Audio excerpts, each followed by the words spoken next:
What's going on, everybody? Welcome back to another video. Today, we're going to be talking about how to become a data analyst without any experience.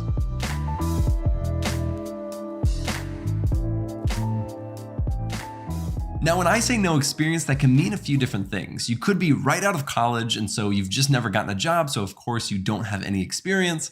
Or you could be somebody who's trying to switch careers, like you were an accountant or a therapist or a teacher, and you're trying to become a data analyst. Now, speaking for myself, I switched careers. I used to be working at a behavioral health hospital where I led group therapies. I have a degree in recreational therapy, so as you can tell, I made a pretty big career change, and I have an entire video dedicated to talking about that entire process of how I was able to switch careers. And so I'll leave a link right up here in case you want to watch that. But everything that we're going to talk about today are things that I actually did in order to become a data analyst.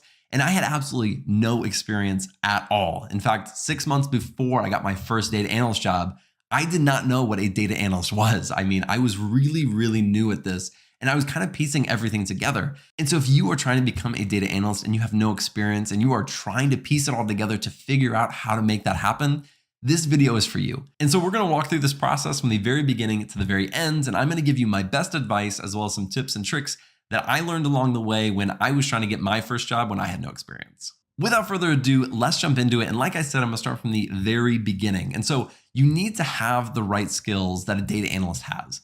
The ones that I recommend focusing on the most, especially when you're first starting out, are SQL, and then you need a BI tool like Tableau or Power BI, and then Excel, and then lastly, Python. I would learn those skills in that order. And there are so many places that you can learn these things. Two places that I recommend are Udemy and Coursera. I've made videos for both of those platforms talking about courses that I have taken and I recommend. And of course, both of those videos focus on these skills that we were just talking about of SQL, Tableau, Power BI, Excel, and Python. Now, the very next step in this process is to build a portfolio project. Now, I was not smart enough to actually do this. I just sent scripts along with my resume and it worked.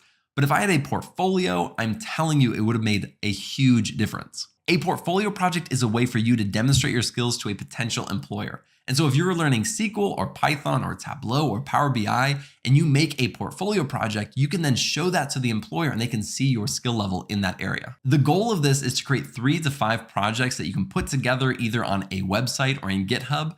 Then you can put that on your LinkedIn or your resume so that if a potential employer is looking at you to potentially hire you, they can see your skill level and feel a lot more confident in hiring you. As of right now, we're walking through a data analyst portfolio project series on my channel. And so if you want some ideas on projects and you actually want to be guided through and walk through every single step of the way, then be sure to check those out. Now, you don't have any data analyst experience at all. So your last job might be something like a cashier or a teacher or a consultant or something completely random that has nothing to do with data analysis. My biggest tip by far is to put everything that is data analyst related at the top. The last thing that you want to do when you have no experience is to put your work history at the top.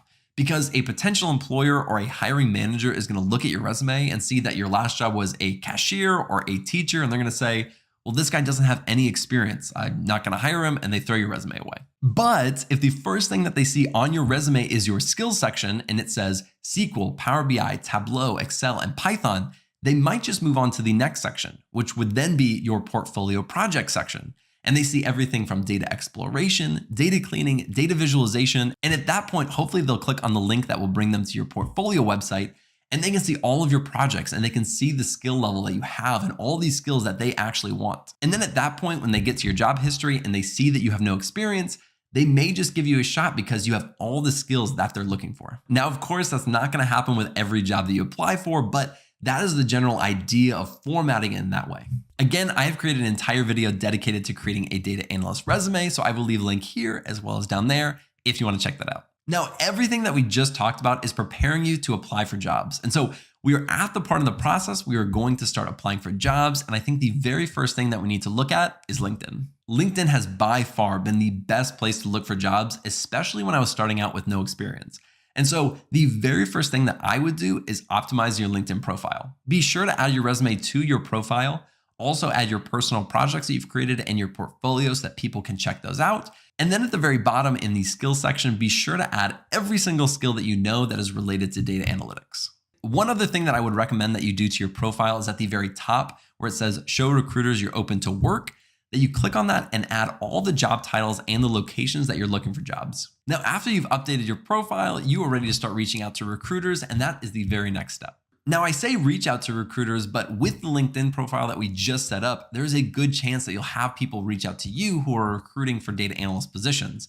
And if so, that is the best case scenario because you did little to no work and they're reaching out to you for you to get an interview. Now, why would you want to work with a recruiter when you can just apply for jobs yourself?